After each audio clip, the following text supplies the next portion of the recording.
అదే RTV app వార్తల్ని క్షణాల్లో చదివే అవకాశం ఉంటుంది. ఒక న్యూస్ పేపర్, ఒక టెలివిజన్ ఛానల్ మీ చేతుల్లో ఎప్పుడూ ఉంటాయి. జగన్మోహన్ రెడ్డి గారికి ప్రజలే ప్రతిపక్ష హోదా ఇవ్వలేదు, మేము కాదు. 11 సీట్లకు వాళ్ళని కుదించినారంటే అర్థం చేసుకోవాలి. ఆయన ఒక శాసనసభ్యుడు నాలాగా. నేను ఎమ్మెగనూరుకి శాసనసభ్యుడు అయితే ఆయన పులివెందులకు శాసనసభ్యుడు. అంతే తప్ప ఈరోజు ప్రతిపక్ష హోదా ఇవ్వండి మేము కాదు.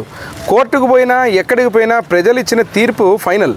ఈరోజు దాన్ని ఏదో సాకుగా చూపించి ఈరోజు నన్ను ఎమ్మెగనూరు ప్రజలు ఆశీర్వదించి నా తండ్రి బివి మోహన్ రెడ్డి గారిని మీరందరూ ఆశీర్వదించి నన్ను గెలిపించారు.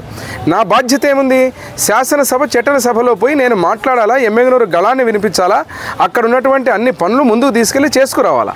అది వదిలిపెట్టి శాసనసభ ఎగరగొట్టి ఎక్కడో మమ్మల్ని చంపినారు, 36 మందిని చంపినారంట ఈ 50 రోజుల్లో. వాళ్ళ పేర్లు చెప్పండి అని ముఖ్యమంత్రి చంద్రబాబు నాయుడు గారు అడుగుతున్నారు. పేర్లు చెప్పడు. ఢిల్లీలో కూర్చొని మళ్ళీ కొంగ జపం చేస్తున్నాడు.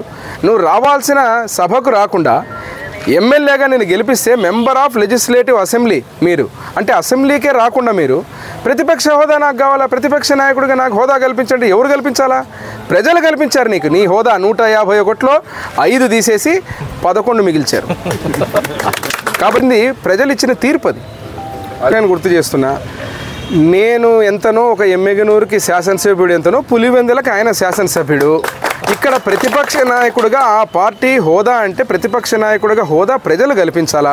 చట్టసభలో కూర్చునే ముందు చట్టంలో కొన్ని పద్ధతులు ఉన్నాయి.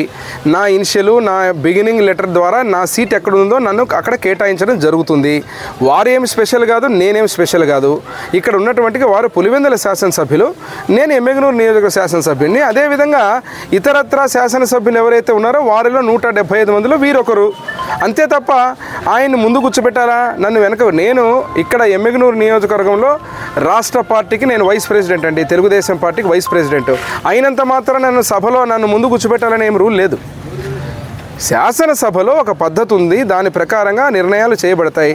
మీరు జగన్మోహన్ రెడ్డి గారు అయినంత మాత్రాన, గతంలో మీరు ముఖ్యమంత్రి అయినంత మాత్రాన మీ స్థాయి ఇదే అని చెప్పి ప్రజలు నిర్ణయించారు. ఈసారి ప్రజలు నిర్ణయించిన స్థాయిని బట్టి మీ చట్టసభల్లో అక్కడ ఉన్న పద్ధతి ప్రకారంగా నిర్ణయిస్తారు సీటు. తప్ప ఆయన్ని ముందు కూర్చోబెట్టాలా, వెనక కూర్చోబెట్టాలా అనేది అసలు ఇది హాస్యాస్పదం. ఇవన్నీ అవహేళన. అంటే జగన్మోహన్ రెడ్డి గారు మాట్లాడుతూ ఉంటే దయ్యాలు వేదాలు వల్లించినట్టుంది. ఎందుకంటే ఆయన అవహేళన సభని కౌరవ సభగా చేసి చంద్రబాబు గారు శపథం చేసి గౌరవ సభగా మార్చి మళ్ళీ అడుగుపెట్టి ఇప్పుడు గెలవడం జరిగింది. వారు మళ్ళీ సభా మర్యాదల గురించి, సభ గురించి వాళ్ళు మాట్లాడిన భాష కానీ, వాళ్ళ పార్టీ నాయకులు మాట్లాడిన తీరు కానీ రాష్ట్ర ప్రజలందరూ గమనించిన తర్వాతనే ఆయనకి శిక్ష వేయడం జరిగింది. మళ్ళీ దాని గురించి, ఆయన గౌరవం గురించి, సభ గురించి మాట్లాడితే చాలా హాస్యాస్పదంగా ఉంటుంది. మరిన్ని వీడియోస్ కోసం ఛానల్ ని సబ్స్క్రైబ్ చేయండి. లేటెస్ట్ అప్డేట్స్ కోసం వాట్సాప్ ఛానల్ ని ఫాలో చేయండి. అండ్ లింక్ డిస్క్రిప్షన్ లో ఉంది.